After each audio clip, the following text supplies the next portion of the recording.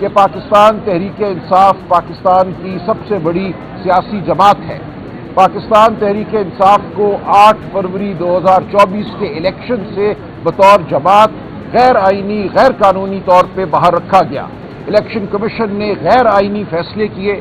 ان فیصلوں کی بنیاد پہ یہ قرار دیا گیا کہ پی ٹی آئی کے حمایت یافتہ امیدوار آزاد امیدوار تصور ہوں گے، اور ان کو آزاد امیدوار تصور کر کے الیکشن کمیشن نے مخصوص نشستیں پی ٹی آئی کو دینے سے انکار کیا، اور اس کا نتیجہ یہ ہوا خیبر پختونخوا اسمبلی میں وہ جماعت جس کے پاس 3 یا 4 صوبائی نشستیں ہیں جیتی ہوئی، اس کو 10-12 مخصوص نشستیں جو ہیں وہ دے دی گئی۔ تو یہ ایک مکمل طور پہ غیر نمائندہ پارلیمان، غیر نمائندہ صوبائی اسمبلی کا وجود جو ہے وہ حاصل کرنے کی کوشش کی گئی۔ ہمارا عذر ہی یہ ہے کہ مخصوص نشستیں کوئی دین کی نشستیں نہیں ہیں، ان کا تعلق پاکستان کے عوام کے حقوق سے ہے۔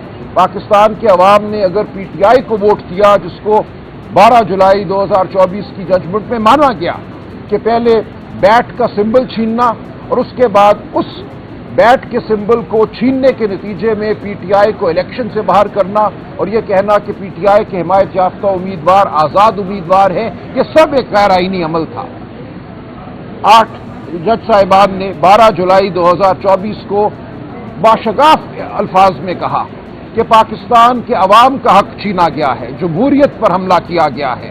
جمہوریت کا تقاضا ہے کہ پی ٹی آئی کو تسلیم کیا جائے پارلیمانی جماعت کے طور پر، اور جب ہم پی ٹی آئی کو تسلیم کرتے ہیں بطور آئینی جماعت، اس کی 90 نشستیں بنتی ہیں یا 80 نشستیں بنتی ہیں، تو ان 80 نشستوں کے تناسب سے اس کو خواتین اور غیر مسلموں کی جو مخصوص نشستیں ہیں وہ دی جائیں گی۔ اگر ایسا ہوتا ہے تو پی ٹی آئی اب بھی اور اس کے بعد بھی پارلیمان کی سب سے بڑی جماعت بن کے ابھرتی ہے، اور جو ان کی خواہش ہے کہ 27ویں ترمیم بھی کریں، 28ویں ترمیم بھی کریں، آئین کی روح پر مزید حملے کریں، وہ خواہش جو ہے تکمیل کرنا بہت مشکل ہو جائے گی۔ ان کو ایک بار پھر اغوا کاری کا سہارا لینا پڑے گا، لوگوں کی ماں بہنوں بیٹیوں کو اٹھانا پڑے گا۔ تو ان کی خواہش یہ ہے کہ ایک بار تو یہ کر لیا انہوں نے 26ویں آئینی ترمیم کے وقت، اب یہ چاہتے ہیں کہ ہم سے مخصوص نشستیں لے کر ایک مصنوعی 2/3 اکثریت پیدا کریں پارلیمان میں، اور اس مصنوعی 2/3 اکثریت کے ذریعے 27ویں اور 28ویں ترمیم کریں، جس سے آئین میں جو بچا کچا میں کہوں گا انصاف کا عنصر ہے، شرافت کا عنصر ہے، اصولوں کا عنصر ہے، اس کو بھی خارج کر دیا جائے۔ تو یہ معاملہ پاکستان کی آئینی تاریخ اور آئینی مستقبل کے حوالے سے اہم ترین ہے، لہذا آج جو ہم نے عذر اٹھایا ہے یہ کوئی صرف عذر برائے عذر نہیں ہے، اس کا مقصد یہ ہے کہ جو پاکستان کے آئین کی جانب پیش قدمی ہے، جو حملہ پاکستان کے آئین پر کرنا مقصود ہے، اس حملے کو پسپا کیا جائے۔ آپ سب لوگ، ہم سب لوگ جو آج عدالت میں موجود تھے، ایک تاریخی عمل کا حصہ ہیں۔ اس عمل کا نتیجہ کچھ بھی ہو، ہماری مزاحمت یاد رکھی جائے گی۔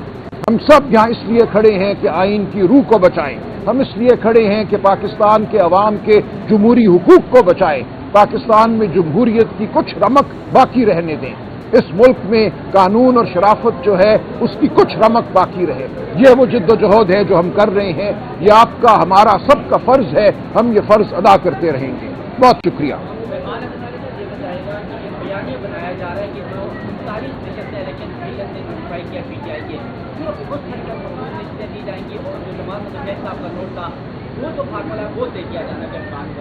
دیکھیں، یہ تو بیانیہ کچھ بھی بنا سکتے ہیں نا، معاملہ یہ ہے کہ جب یہ عذر ابتدائی عذر ٹھیک ہوتا ہے، ایک واقعتاً 13 ممبر بینچ کی تشکیل دے دی جاتی ہے، تو پھر ان معاملات کو دیکھیں گے کہ وہ جو فیصلہ ہو چکا اس فیصلے کو صرف اس لیے رد نہیں کیا جا سکتا کہ آج کسی کی رائے کچھ اور ہے۔ ریویو کا مسلم اصول ہے کہ آپ کو چاہے پہلے فیصلے سے اختلاف بھی ہو، لیکن آپ نے اس فیصلے کو ماننا ہے، اس پہ اطلاق کرانا ہے، ماں سوائے یہ کہ 2-3 بڑے مخصوص نوعیت کے گراؤنڈ ہیں، مخصوص نوعیت کے عذر ہیں، اس قسم کے عذر کی بنیاد پر وہ فیصلہ ایسا ہو کہ اس کو آپ کالعدم قرار دے سکیں۔ تو ہماری نظر میں کوئی ایسی بات نہیں ہے۔ 8 ممبر بینچ نے تمام واقعات کو بغور دیکھا، تمام قانونی حوالوں کو دیکھا، قانونی شکوں کو دیکھا، آئین کو دیکھا اور ایک فیصلہ دے دیا ہے۔ اب کسی بینچ کی یہ ثوابدید نہیں ہے کہ اس فیصلے کو تبدیل کرے کیونکہ انہیں وہ فیصلہ پسند نہیں ہے یا کوئی اور مقصد حاصل کرنا اب مقصود ہے۔ تو ہم یہ جنگ لڑتے رہیں گے. ہم اصول کی جنگ لڑ رہے ہیں, آئین کی جنگ لڑ رہے ہیں. کیا انہوں نے سوچا ہے منصوبہ سازوں نے ہمیں اس سے کوئی سروکار نہیں ہے؟ ہم نے بات آئین اور اصول کی کرنی ہے. کنول شوذب صاحبہ کچھ بات کرنا چاہیں گی؟ یہ ہماری ویمنز ونگ کی صدر ہیں. بسم اللہ الرحمن الرحیم. آج جتنا ڈیٹیل میں بتا دیا ہے سلمان اکرم راجہ صاحب نے, تو ہماری ساروں کی نظریں سپریم کورٹ کی سپریمیسی پہ ہیں. اور میں یہ سمجھتی ہوں کہ جب ہم آتے ہیں یہاں پہ تو ہمارے دل میں اس بات کی امید نہیں, یقین ہونا چاہیے کہ ہمیں انصاف ملے گا. سب کی نظریں اس بینچ پہ ہیں, سب کی نظریں ان جو محترم ججز ہیں ان پہ ہیں. انہوں نے بڑے طریقے سے بتایا آج جو اندر آرگیومنٹ ہوا ہے کہ ایک میجورٹی کا فیصلہ ایک مائنورٹی بینچ ریویو نہیں کر سکتا. اس چیز کو آئی تھنک کہ بڑے اچھے طریقے سے پریزنٹ کیا ہے. اور میری استدعا ہے اس سپریم کورٹ کے جو بینچ ہے, آئینی بینچ سے, کہ جلدی نہ کیجیے. جس طریقے سے فیصل صدیقی صاحب نے بھی بتایا کہ جو سپریم کورٹ کی جورسپروڈنس ہے اس کو قائم رکھنا ہے. اس میں آرگیومنٹ کا ٹائم ملنا چاہیے, ڈبیٹ کا ٹائم ملنا چاہیے. اور دوسری بات میں یہاں یہ واضح کر دوں کہ جو فیصلہ ہوا تھا اس سے پہلے جتنی بھی ہیئرنگ ہوئی تھی, جتنے آرگیومنٹس ہوئے تھے, وہ ریویو کے بعد دوبارہ نہیں کیے جا سکتے ہیں. یہ بات بیرسٹر چیف جج عائشہ صاحبہ تھیں, عائشہ ملک صاحبہ نے, جسٹس عائشہ صاحبہ نے اور عقیل عباسی صاحب نے اس چیز کو اسٹیبلش کیا تھا کہ اب یہ نہیں ہو سکتا کہ جو پوری کی پوری بحث 3 مہینے لگے, جس میں سلمان اکرم راجہ صاحب نے بہت اچھے آرگیومنٹس دیے تھے, فیصل صدیقی صاحب نے پروپورشن آف ریپرزینٹیشن کی پوری بات کی تھی, اور جس طرح انہوں نے بتایا تھا کہ ووٹر کا جو حق ہے کس طریقے سے اس کو اسٹیبلش کیا گیا. اور سب سے ضروری بات اس سارے فیصلے میں یہ تھی کہ جن کے پاس ایک بھی سیٹ, جنہوں نے عوام کے ووٹ سے ایک سیٹ بھی نہیں جیتی, اس کو کس فارمولے کے تحت 2 سے 3 سیٹس گرانٹ کر دی گئی. جنہوں نے ایک سیٹ جیتی ہے جنرل الیکشن میں عوام کے ووٹ سے, ان کو 4 سیٹیں دے دی گئی. تو یہ بات بہت ضروری ہے یہاں بتانی کہ ریزرو سیٹس تحفے کے طور پہ نہیں دی جا سکتی. اور الیکشن کمیشن آف پاکستان کے پاس یہ اتھارٹی بھی نہیں ہے کہ وہ اس طرح سے یہ سیٹیں اپنی من مانی جو جماعتیں ہیں ان کو دے دے. اور سب سے امپورٹنٹ بات جو اس ریویو کی یہ ہے کہ الیکشن کمیشن آف پاکستان ایک آئینی ادارہ ہے, عوام کے ٹیکس کے پیسوں سے چلنے والا ادارہ ہے. اس کی نظر میں تمام جماعتیں ایک جیسی ہونی چاہیے. اور میں یہاں کہنا چاہوں گی کہ الیکشن کمیشن آف پاکستان کو نیوٹرل ہونا چاہیے, بجائے اس کے کہ وہ جماعت بن کے ہماری جو استدعا تھی اس کے اگینسٹ آ کے 10 مہینے کے بعد کھڑے ہوئے. اور اس سے بھی زیادہ جو تکلیف دہ بات ہے وہ یہ ہے کہ جو 13 ممبر بینچ نے فیصلہ دیا تھا اس کی امپلیمنٹیشن نہیں کی گئی. 10 مہینے تک بڑے دیدہ دلیری کے ساتھ 13 ممبر بینچ کا فیصلہ جو ہے اس کو ردی کی ٹوکری میں ڈالا گیا ہے. اس کی عزت نہیں کی گئی, اس کی امپلیمنٹیشن نہیں کی گئی, اور بغیر امپلیمنٹیشن کے پھر دوبارہ الیکشن کمیشن آف پاکستان جو ہے وہ آ گیا ہے اس کانسٹیٹیوشنل بینچ کے سامنے. اور دیدہ دلیری سے انہوں نے اس چیز کا اعتراف بھی کیا پہلے دن, جس کو سلمان راجہ صاحب نے اٹھایا بھی, کہ سیلف کنفیشن کر رہے ہیں کہ ہم نے وائلیشن کی ہے. تو میں یہاں یہ بھی استدعا کروں گی کہ ہماری کنٹمپٹ کی جو اپلیکیشن ہم نے فائل کی ہوئی ہے اس کو کہاں بھیج دیا گیا, وہ کن باکسز میں, کن پروسیجرل جو رجسٹرز ہیں ان میں جا کے گم ہو گئی ہے, اس کو لگایا جائے. ایک آئینی ادارہ اتنے دیدہ دلیری سے 13 رکنی بینچ کا 10 مہینے تک فیصلے کو امپلیمنٹ نہیں کر رہے اور دوبارہ آ کے پھر ریویو مانگنا شروع ہو گئے, تو اس کنٹمپٹ کا کیا ہوگا؟ سپریم کورٹ کی جو سپریمیسی ہے, سپریم کورٹ کی جو ایک حیثیت ہے, ایک عزت ہے, اس کا کیا ہوگا؟ تو عوام آپ کی طرف دیکھ رہی ہے, ووٹر آپ کی طرف دیکھ رہا ہے. ہم سب جس طرح انہوں نے کہا کہ ہم ایک ریزسٹنس کے لیے کھڑے, ہم آئین کی سپریمیسی کے لیے کھڑے ہیں, ہم اسپرٹ آف جو کانسٹیٹیوشن ہے اس کے لیے کھڑے ہیں, اور ہم ووٹر کے ووٹ کے لیے کھڑے ہیں. ہم نے کھوکھلے نعرے نہیں لگائے کہ ووٹ کو عزت دو. ہم برحق طریقے سے پورے ڈٹ کے جو واقعی ووٹر کے ووٹ کو عزت دینے کا معاملہ ہے اس کے لیے اسٹرگل بھی کر رہے ہیں. آپ دیکھیں کہ ہمارے لیڈر عمران خان 2 سال ہو گئے ہیں آلموسٹ جو جیل میں ہیں, لیکن جب ان سے ملاقات ہوتی ہے ان کو اس الیکشن کا 8 فروری کو جو الیکشن چوری ہوا